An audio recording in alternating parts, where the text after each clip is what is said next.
اللهم أنت السلام ومنك السلام تباركت يا ذا الجلال والإكرام. السلام عليكم ورحمة الله وبركاته. بسم الله الرحمن الرحيم. إن الحمد لله نحمده ونستعينه ونستغفره ونعوذ بالله من شرور أنفسنا ومن سيئات أعمالنا. من يهده الله فلا مضل له ومن يضلل فلن تجد له وليا مرشدا. وأشهد أن لا إله إلا الله الأحد القهار وأشهد أن محمدا عبده ورسوله. يا أيها الذين آمنوا اتقوا الله حق تقاته ولا تموتن إلا وأنتم مسلمون. Indeed, all praise and thanks belongs to Allah Tabarak wa Ta'ala alone. We seek His help, His assistance and guidance in all things. He whom Allah Tabarak wa Ta'ala guides, there is none that can misguide him, and he whom Allah Tabarak wa Ta'ala leads astray, there is none that can guide him except through the will and permission of Allah Tabarak wa Ta'ala alone. And I bear witness and testify that there is no deity worthy of worship except Allah, and that Muhammad ibn Abdullah ibn Abdul Muttalib al-Hashimi al-Qurashi was the final messenger and prophet sent to all of mankind. O you who believe, fear Allah. Fear Allah as He deserves to be feared, and do not die except in a state of Islam. Do not die except that you are Muslims. Rabbi shrah li sadri wa yassir li amri wahlul 'uqdatan min lisani yafqahu qawli. Alhamdulillah, this is lesson 41 in our reading of Ad-Da' wad-Dawa', the disease and the cure. And Alhamdulillah, we are on page 158 of the old edition. Now, because today it looks like many of the brothers have gone to camp, to the Ahl Sunnah wal Jama'ah ASWJ yearly camp, including our cameraman.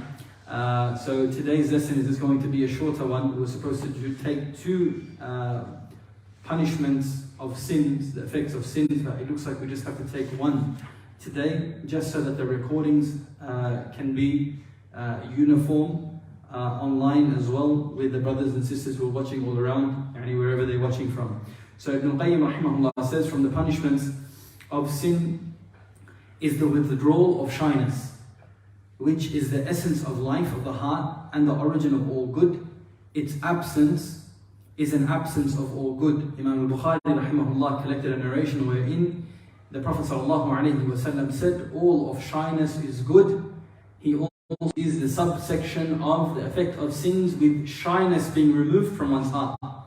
And he is saying, rahimahullah, that's the actual essence of the heart is shyness. And it is the origin of good. And its absence is the absence of all good. The heart that has shyness, there's khair in that heart. There's a lot that heart can do.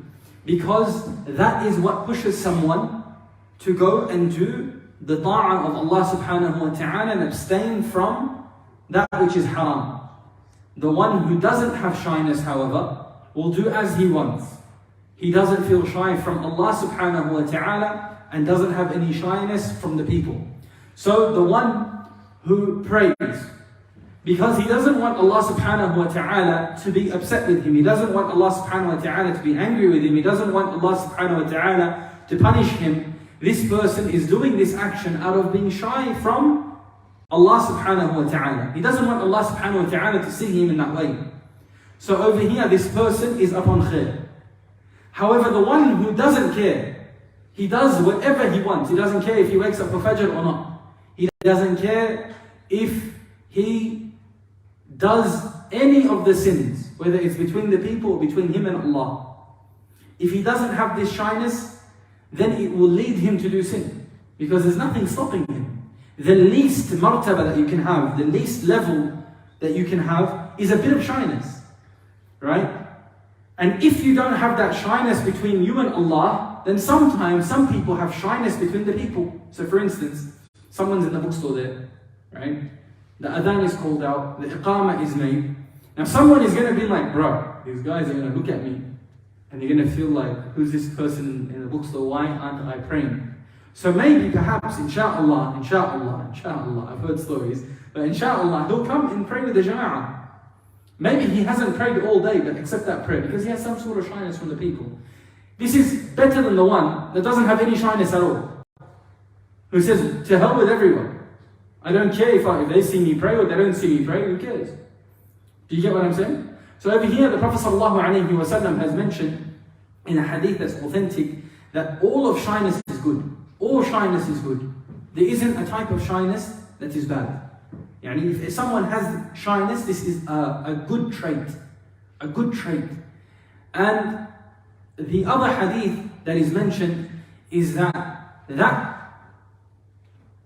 one of the sayings of the earliest prophets, of the earlier prophets, that we have, that is 100% authentic. Because a lot of the statements of the past prophets we don't have, right? Because we don't have that which is authentically transmitted to us from the Quran and the Sunnah. And they don't have their chains of their books. So we can only affirm that which affirms our shariah and that which the Prophet ﷺ has told us, like this hadith, right? So with the previous texts, we are supposed to deal with them in a certain way. You can't say that something is not true if it doesn't go against the sharia. So for instance, if there is a statement in the Gospel or the Torah that says that the type of tree that Musa alayhi salam's staff was from is this type of tree. Or Nuh alayhi salam made his ark from a certain type of khashab, certain type of wood. So over here we don't have authentically transmitted hadiths regarding this issue. Nor do we have that which negates it. We don't have something that says, no, it's not a tree, it was metal, for instance. Yes? So over here, we can't say it's authentic, and we can't say that it's not. We just leave it. However, that which goes against our sharia, like for instance in the Bible, if something, for hypotheticals, for just as an example, if in it, it stated that Isa alayhi salam, according to them, said that I am God. This over here, we don't say, oh, you can't deny or can't affirm. Over here, this has to be denied. This is kufr. This is disbelief. This is shirk. Or for instance, that Dawood alayhi salam did heinous crimes, sins. Right? So over here, this goes against the manhaj of Islam. So over here, this has to be denied. And as for that which goes and is in line with the Quran and the Sunnah, like for instance, just as an example, that Adam alayhi salam was the first human that was created. Over here, this is the first, is in line with us. Do we say we don't affirm? Over here, it's in line. So over here, there's no issue. So over here, this hadith that we have from the earlier statements of the previous prophets, that which we have, that Nabi sallallahu alayhi wa sallam stated, over here we 100% believe it. Why? Why? Because the Nabi sallallahu alayhi wa sallam is telling us that this is true. He is telling us this is what the past prophets were upon. What were they all upon? What were the past prophets upon? إِذَا لَمْ تَسْتَحِ فَاصْنَعْ مَا شِئْتَ. If you do not have shyness, do whatever you want. If you have an absence of shyness, do whatever you want. There are two possible meanings of this. Ibn al-Qayyim rahimahullah mentions, he says, there are two explanations to the above narration as mentioned below. One is that it takes the context of a threat and a warning. The meaning, whoever does not have shyness will do as they please from the various vile acts, as the force that urges one to leave off the sin is shyness. So if there is an absence of shyness to prevent a person from vile acts, he will fall into them. This is the explanation of Abu Ubaid. The second, I'm going to explain it. The second explanation, second possibility of what this hadith means, that if you don't have shyness, do whatever you want, do whatever you like. The second is in reference to the action itself. That if you are not shy of Allah subhanahu wa ta'ala, then perform it. However, it is still obligatory to leave off anything that makes you shy before Allah subhanahu wa ta'ala. And this is the explanation of Imam Ahmad from the narration of Ibn Hani, rahimahullah. So, what are the two explanations of إِذَا لَمْ تَسْتَحِي فَاصْنَعْ مَا شِئْتَ? The first is, it's a threat, it's a warning. That if you don't have shyness, you're going to do whatever you want. Do whatever you want. But you're going to be asked about it. It's a threat. It's not calling to evil. It's saying that because you don't have shyness, do whatever you want. Because you're not of that capability to even have shyness, so you're going to do as you please. Do you get the threat in there, the warning in there? إِذَا لَمْ تَسْتَحِي. If you don't have shyness, do whatever you want. It's a form of tahaddi almost. Like, do whatever you want. But you're going to seek, it's going to come back to you. You're going to have to answer for your cause. You're going to have to answer to it, to Allah subhanahu wa ta'ala. The second is, إِذَا لَمْ تَسْتَحِي فَاصْنَعْ مَا شِئْتَ. that if the action that you are doing doesn't require you to have shyness from Allah subhanahu wa ta'ala, then do as you please. So, if there is an action that you are not, it's not a sin, it's not something that's evil, so you're not shy to do that in front of Allah subhanahu wa ta'ala, then do as you please. Do you see the difference of it? If you don't have shyness, the action that you do, if it doesn't require you to be shy from Allah subhanahu wa ta'ala, then do as you please. Whereas the other is, if you don't have shyness, then do as you please. Do as you please. Watch out.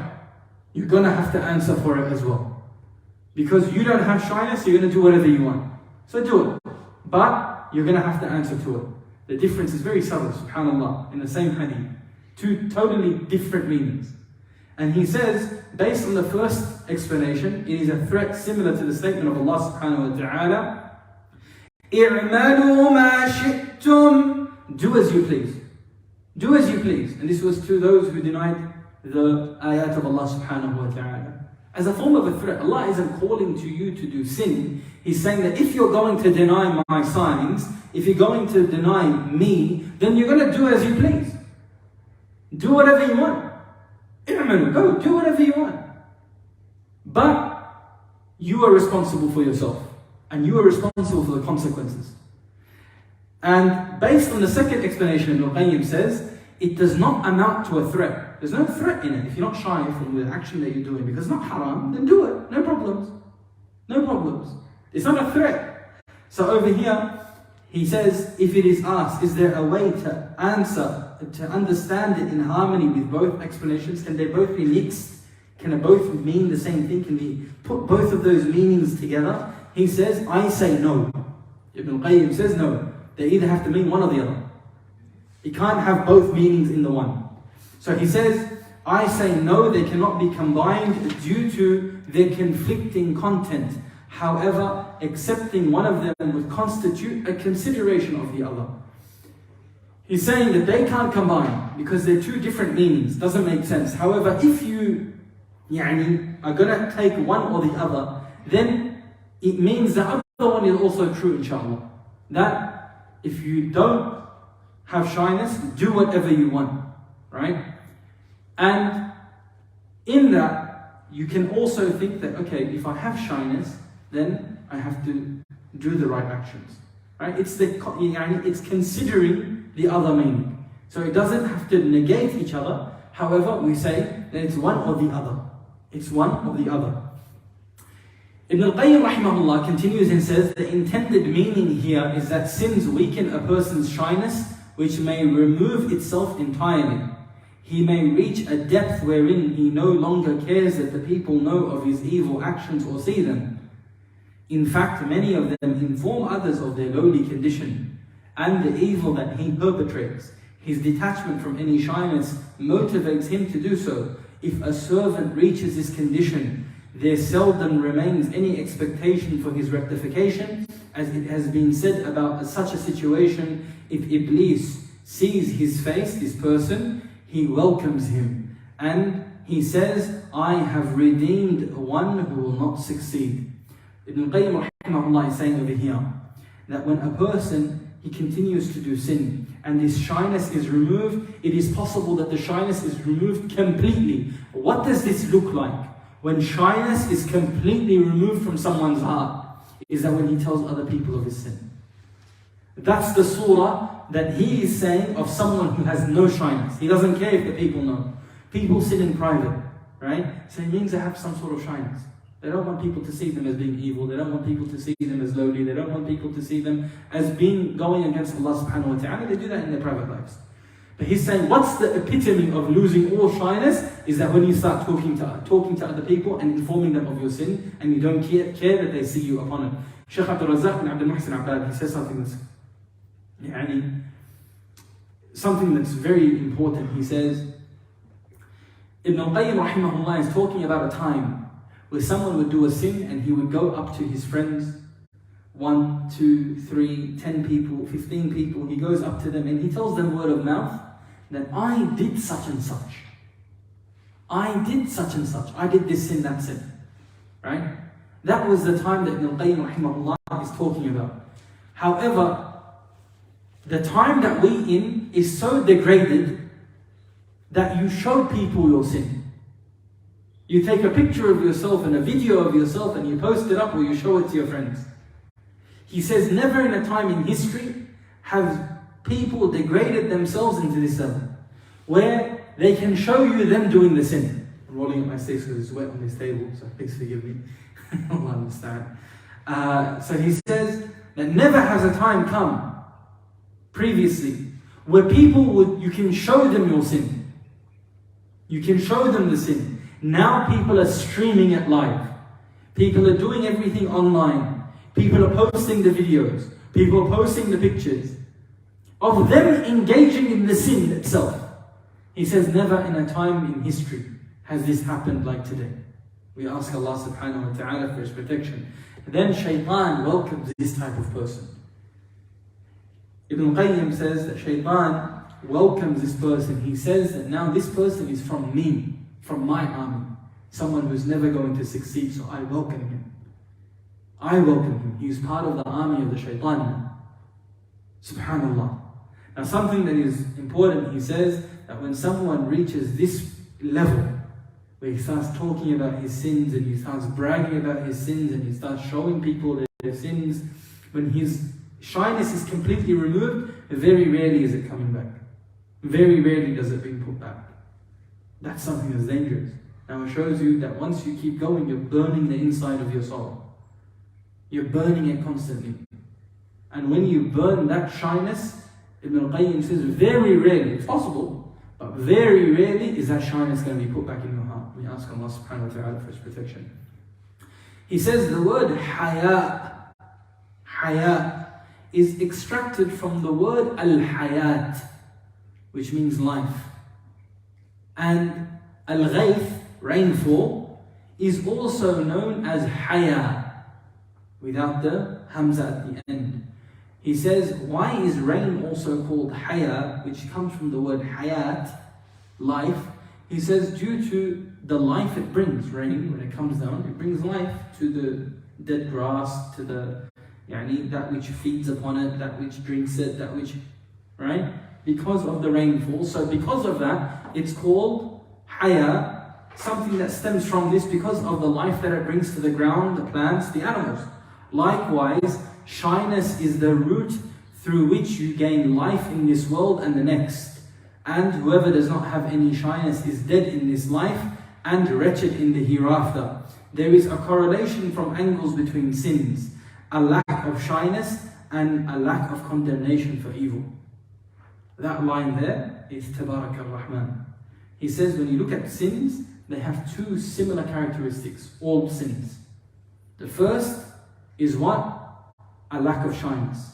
That you don't care if Allah sees you, you don't care if the people see you, one or the other. You don't have that shyness in your heart. It's removed from you. And the second is the lack of condemnation of evil. When you don't see evil as being evil. You don't see evil as being bad. You don't see evil as something to warn against. You don't see evil that it needs to be deterred. A lack of condemnation for the evil. We ask Allah subhanahu wa ta'ala for His protection, Ya Rabb. Each of them attracts the other and avidly seeks it out. So when you don't call out the evil, then slowly you get accustomed to it. And then you're not shy to partake in it. When you see evil, and it flourishes, and it's widespread, everyone's buying a house on the riba. Everyone bought a car on the riba. It's just 1%. I want an AMG like the rest of the boys. Right? He gets it. I want an AMG. What? It's a Mercedes as finance option. Well, it's only $300 per week. Do you get what I'm saying? So over here, when it becomes so widespread and you don't call it out 2 times, 3 times, 4 times, and then more and more people around you have it, it becomes a custom. Khalas, it's not something normal. And this is the effect of bad company.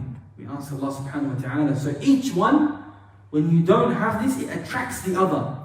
When you don't have this, the shyness, the lack of shyness being removed, it's coming towards it. It's like they're magnets. They call each other out. So that when you don't call out the evil slowly, you're going to remove the shyness from your heart. All the opposite is true. That when someone is doing sin, constant sinning,